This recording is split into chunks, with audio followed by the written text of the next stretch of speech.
Y'all, Potomac. Y'all honestly took the easy way out, and it's showing. Because for real, what y'all should have done was fire Robyn, one, because she pulled a Kenya, she didn't put her real life on TV. But see, the thing is, y'all wanted to take the easy route of leaving Robyn on in the hopes that all the other women would get in her about the stories, right? And that, oh, if we force basically Juan to have to, sign the contract because he ain't got no job, like he's gonna be forced to have to make these appearances, then maybe it'll make them give us more than what they've been giving us these past seasons. Wrong. Literally leaving Juan and Robyn on this season has given us nothing. But we knew that. The viewers knew that and was trying to get Potomac to understand that because Ashley, Gizelle, and Robyn, the first three that should have been on the chopping block. Point blank, period. And we can see why. Ashley already over here stirring up imaginary mess. And now we got Wendy and Nneka going at it with each other, which I got a little bit of something for both Wendy and Nneka. So let's go ahead and get into it, y'all. If you're new to my channel, I appreciate you for tuning in. Everybody go ahead and hit the thumbs up. Let's go ahead and get this video to 10 likes. Please like this video, you guys. You're doing your girl a big favor. Plus, the button's free. Subscribing is free. The thumbs up button is free. Okay? It ain't gonna kill you, all right? Y'all just drop down in the comments as well. Let me know if you guys stop by. So let's go ahead and get into it, you guys. We actually opened up the episode. Speaking of Nneka picking up her man, her G-Wagon, with his old phone. He's of all the housewives husbands, we look like we got a new contender. Cause y'all, he he a looker, he cute or whatever. And so when they kissed at the airport, I don't know why, and y'all drop down in the comments if this is something that popped up in your mind too. When they were at the airport and he hugged her and kissed her and picked her up and everything, why did I sit there and think of when Gizelle dropped Jamal off at the airport and all that fake hug that she gave him, that they gave each other? Like it was given so forced and colluded. It was just like, see, this is what's supposed to happen when you either drop off or pick your partner up at the airport. This is what it's supposed to look like. This is Gizelle just fake, okay? But nonetheless, she picks her man up, ready for him to be back. He's a travel doctor, which is money, okay? Money. Which is why we're not surprised that when she came on, she's like, shoot, we got a house here, here, and here.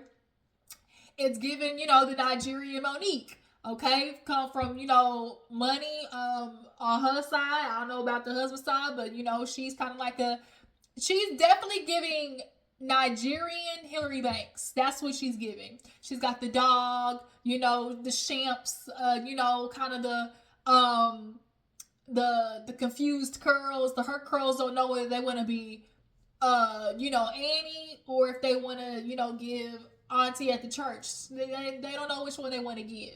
I really would rather see Nneka in a more curled wave type situation, but I'm gonna let it ride because Nneka got other issues that we need to talk about. So she picks up her man. They're on the way home. Karen gives them a call, lets them know, like, hey, look, I want to invite y'all to pickleball. I've heard of pickleball before. It's basically like a paddleball, like tennis, essentially. Tennis, or what's the other one, playing birdie or whatever. Is it crow? It's not croquet. But the game has the little birdie thing or whatever. But nonetheless, pickleball, she's like, I'm going to invite everybody and their partners, their spouses. And so she's like, I just want to, get a chance to meet y'all. And so, of course, they're excited. And, of course, Nneka's like, everything's going to be cool, but I don't know how things are going to be with Wendy because it's clear that she has a problem with me. Why am I getting a call from your cousin, like, basically letting me know that it's like not only did Wendy's sister call, but Wendy's mama called, talking about, girl, I'm going to get you. I got shrines. I'm praying. Me and Jesus is tight, That's my homie, Jesus is the homie, I got him on the main line. And Nneka's like, what the actual hell? She's like saying that I'm using her name, to get around the girls, which Nneka, we're going to get into that too. Well, actually, let's get into that now. I don't know why Nneka, actually, I do know why Nneka was brought on through Ashley. Because at the end of the day, Real Housewives of Potomac needed a woman of, dark melanin, highly melanated woman to be on the side of, Ashley, Gizelle, or whatever. And it would have made sense for Nneka to come on through Wendy, right? But that's not what happened. She came on through Ashley. Then not only through Ashley, but the issues of, problems between Wendy were planted, by Ashley. And then kind of inseminated through Nneka's need to come on the show and make a splash. And it's like every single time we get a new girl, they all make the same mistake of trying to roll with the homies of the light-skinned bandits. And it's so annoying because this really had true potential to turn into the season that it should have been, which was Nneka, Wendy, Candiace, all getting into Robyn's ears, okay? But they didn't want that because we already are approaching the subject of colorism happening on this show, point blank period. Robyn's ass should not have been back after the stunt that she pulled. Gizelle should have been gone because this heifer don't have no legit, genuine storylines, okay? But for some reason, Potomac is trying to hang on to these two reasonably shady heifers with every inch and limb. And they're doing nothing but running the show into the ground because the show actually truly had potential. But nonetheless, like, Nneka girl, I'm just so upset that you were influenced. Oh, that you were influenced by them heifers. But nonetheless, she's going to worry about, seeing Wendy there. And of course, wants to know, like, what's the actual genuine problem. And, her and her husband, they try to make a baby and whatnot. So, shoot, he get back to the crib and was like, hey, let's get to it. I ain't seen you in a week. So, after that, speaking of reasonably shady, Gizelle and Robyn, they get together, go out to eat. They got a nice little hunk of a man. Not a man, a young man. Okay, he like 28. And he's their server or whatever. And, Robyn basically lets, what did they talk about first? No, Gizelle. Gizelle talks about how when Robyn and her had a live show, Juan was in the same place. She had the chance to talk to Juan and basically try to get to be a friend of Robyn and be like, yo, what's up? Why you keep treating my girl the way you are? And she was like, I talked to your man and he was a little loud. Like, he was not happy with me. He was upset. And he kind of low-key, was yelling. And Rob was like, oh, he wasn't yelling, but he can't hear. He got hearing problems from being a coach and, yelling at the kids and stuff. Robyn, shut up with your excuses. The thing is, Robyn, I think you don't see how bad Juan's actions are because you're so numb to it. So you don't view it as yelling because at the end of the day, the way we see Juan talk sometimes, he does have a very abrasive tone, and he does speak quite loud. It's not necessarily a yell, but you're raising your voice and you need to bring it down, okay? And we've seen him do it with Robyn in the past on these shows. And so when Giselle's like, I confronted him about it, all he would sit there and say, oh, well, I'm a man, and, a man is sexual. Like, what does that got to do with anything? For real, we know what it got to do with anything. But, like, Gizelle was like, he's full of excuses. But then, first of all, how is it, oh, I'm a man, I'm sexual, all these things. But then when we get to talking about Canada chick, it's, I didn't do it. I did not have sex with that girl. I did not have sex with her. And it's just kind of like, one, Robyn's gonna believe it because that bitch is delusional, point blank period, and she's been married to you and she's just scared to leave. It's so unfortunate. But everybody else, we not gonna believe that, okay? We know you there because ain't no man driving to a hotel for another woman that was coming to America from Canada to go see it from the Ravens. The Ravens. Let that click in. She was coming to see a man who played for the Ravens. But she called you for money? That don't even make no sense. Like, oh, like I'm so upset because like Robyn knows this don't make no sense, but she is on this Protect Juan campaign because I know Juan behind the scenes and hitting her with the, you're my wife, I gotta be here for my boys. She don't want to, of course, women feel indebted to try to make sure their husband don't look bad for the sake of the kids. Like that shit is so for the birds, bro. Like you men be messing up, and Juan honestly is a coward.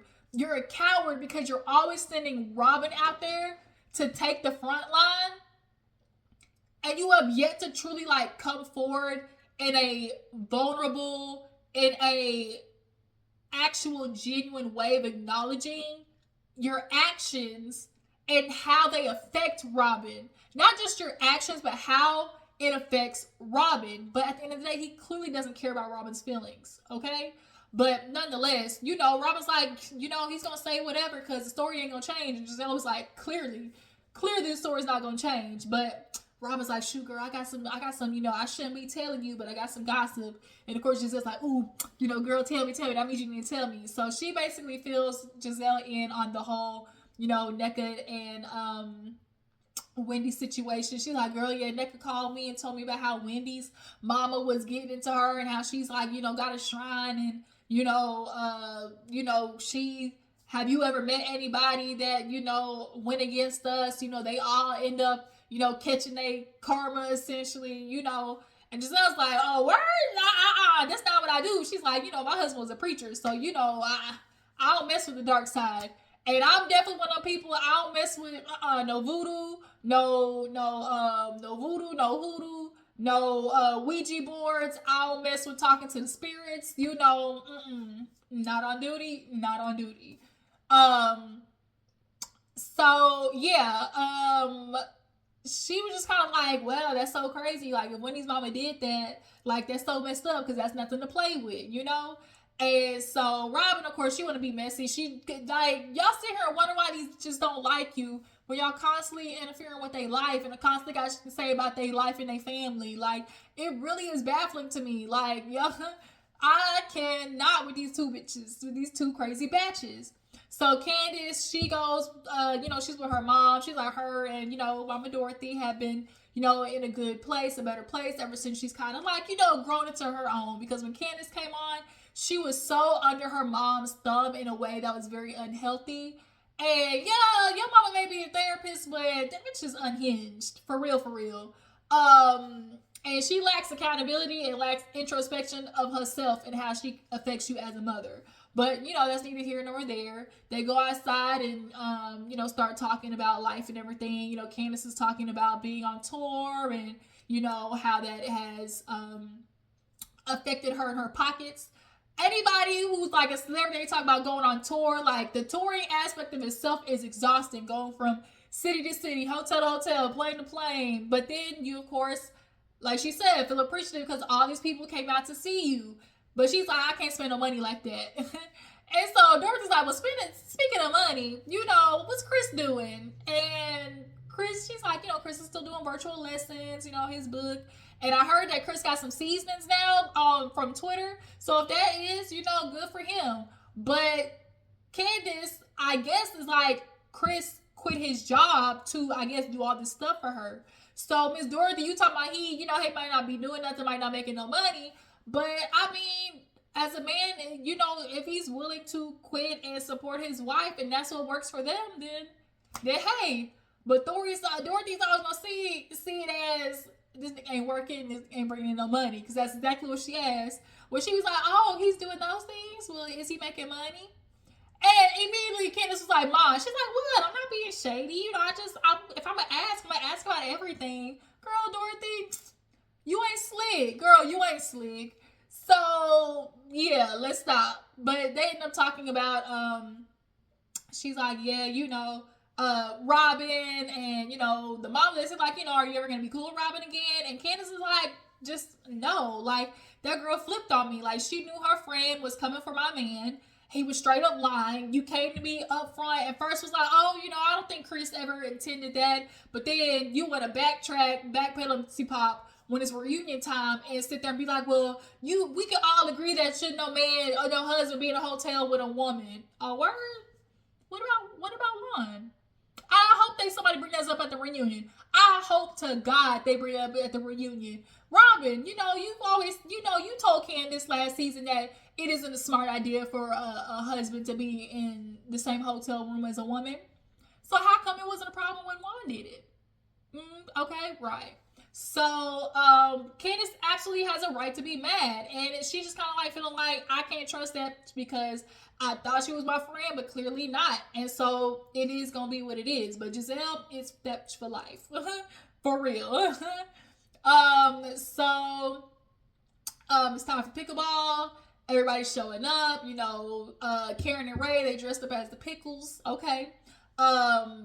Mia came in with the white little tennis suit. Gizelle came in with the white little tennis suit. Her and Karen are kind of like clearly in this.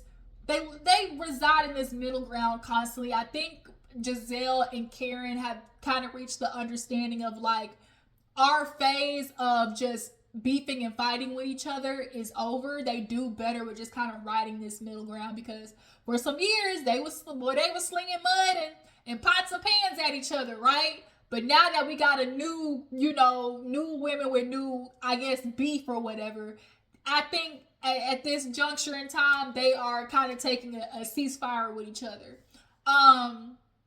So yeah, Mia comes in with G with his old achy body, Bengay rubbing the heaven ass. He gonna have to rub that Bengay on after that Tiger Bomb. Shout out to Tiger Bomb shooting. That was what I grew up on, Tiger Bomb. If you know about that Tiger Bomb, drop down in the comments. So they're all there first, but then Wendy and Candiace show up. Candiace comes in, gives her to-dos, hi to Karen. I think she said hi to Ashley, but like she said, Robyn and Gizelle, who? Giselle's like, I have nothing to say to Candiace, and she has nothing to say to me. And if you're wondering why, press rewind, and they do the rewind or whatever. They do the rewind of everything that happened with your dwindling uterus, and people want to be upset about that. No, absolutely not. Like, you tried to accuse my man of something, of doing something inappropriate that could really affect like his livelihood. Girl, like Candiace said, it's you for life. Like, your dwindling uterus, because that's what it was. You had a hysterectomy. And I'm going to say in all types of rude ass ways. And that's what you should have been talking about instead of trying to create drama within my household. That's all you freaking light skin ass bitches do over here. Like, Robyn and Gizelle are just pinky in the brain. So when Robyn's there, or when she walk in, they being messy, Bravo put on the headlines. He doesn't have a job. Juan in the hotel girl from Canada, and then Robyn Dixon, takes cheating like husband back, just like all these different like headlines. And then when they walk through the door, it's just a big in all caps, I don't care, a word. So when he come in, everyone's like, oh shit, Juan actually showed up. Hell yeah, he showed up. He ain't got no choice, because when they signed that contract to come back, because this man hasn't showed up to a reunion. He don't show up. He didn't even show up to family day, y'all. Robyn's family day, he didn't even show up to. So he's gonna definitely be at the reunion this season because he ain't got no choice. Because that's the only way that Robyn was gonna be able to come back. This season, Bravo had a lot more bargaining room because of how desperately Robyn and Juan needed this, because this nigga ain't got no job.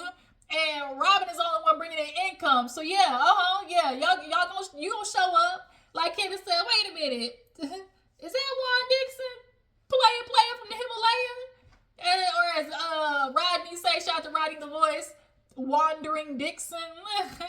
Karen was like, Juan the Don want to show up, right? So he come in, he real slick with saying hi to everybody. He's not trying to draw attention for real.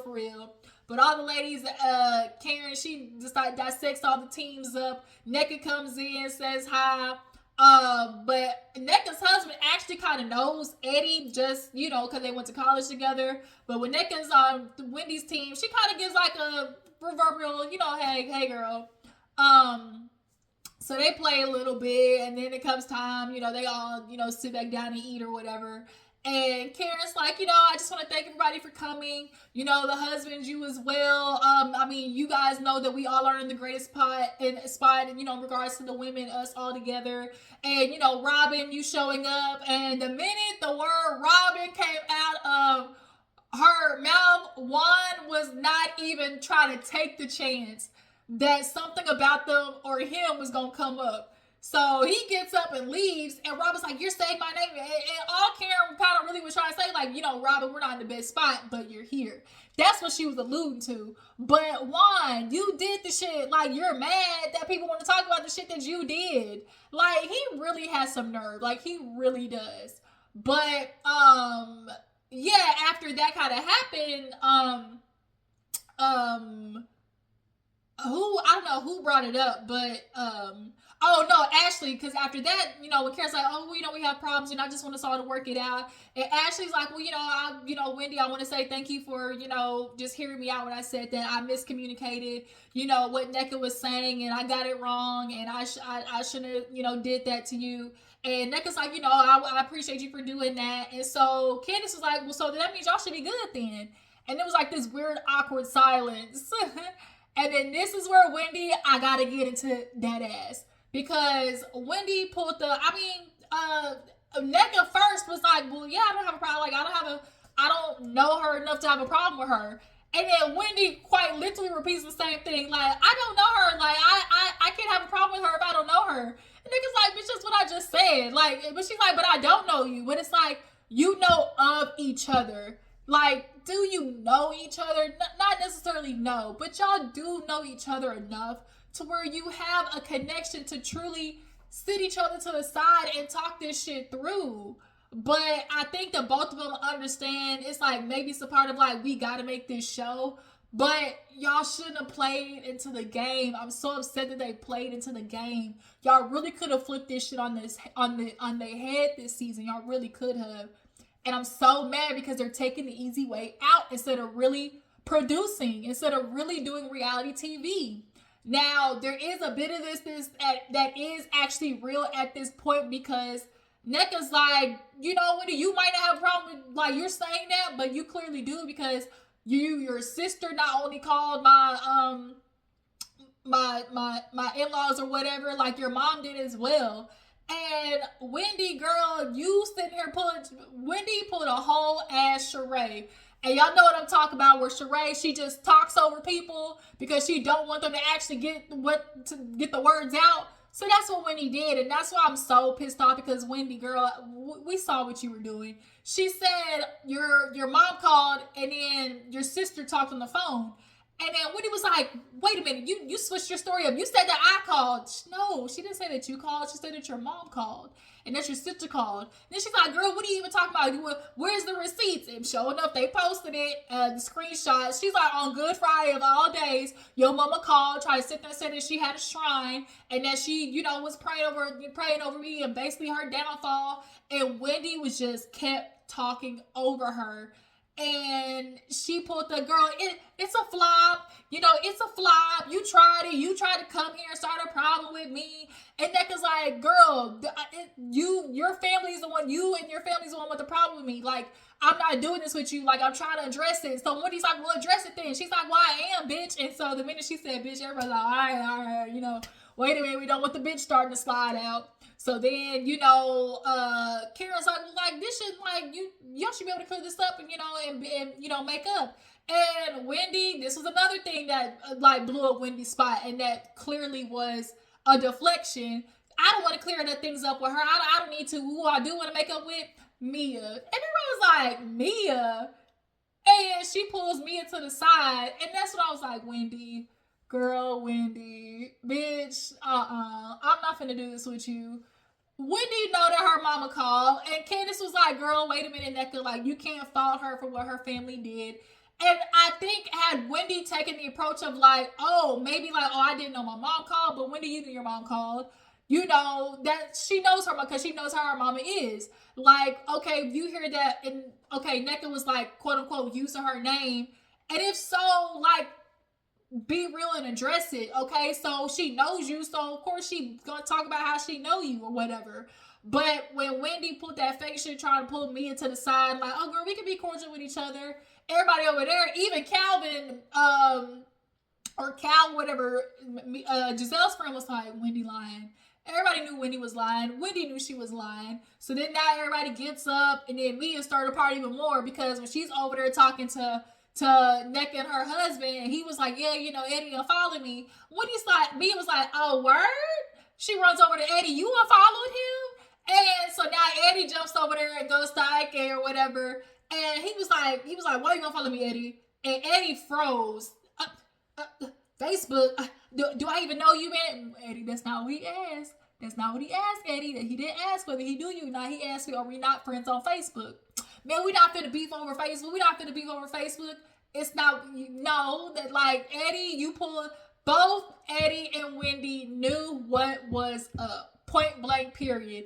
And so Ike started getting more frustrated because he's like, now you're trying to call me a liar and you're trying to play my intelligence. And Eddie, I don't think was ready because he kind of swelled up in the chest. And Eddie immediately was like, nah, all over Facebook. Even Wendy came over there and was like, no, this one, we're not going to give it to him, baby. We're not going to give it to him. No, Wendy, you unfollowed him. Like, you went over there, clicked on follow because of the situation with Wendy clearly. And you got found out. Point blank, period. Y'all drop down in the comments. Do you guys feel like Wendy's mama did that? And who do you feel like wants a problem with each other more? Wendy wants a problem with Nneka, or Nneka wants a problem with Wendy? I feel like they do both want like the beef of each other for the sake of the show, and I'm so upset because y'all bitches played right into their hand. I'm so mad. What do you guys think about Gizelle, Robyn, and Ashley still being on the show? And how do you think the show should do going forward? How should they start with Housewives of Potomac? And Eddie were there like, well, at least they not talking about you. Nigga, shut your ass up. Oh, Karen was shady as y'all when she was like, Robyn, why you come in dressed like that? Girl, nobody want to see that vagina, not even one. And she's like, she can cut that out. I was like, damn, Karen. But yeah, you guys, I appreciate y'all for tuning in. Y'all follow me on Instagram and Twitter, and I'm going to catch you next time.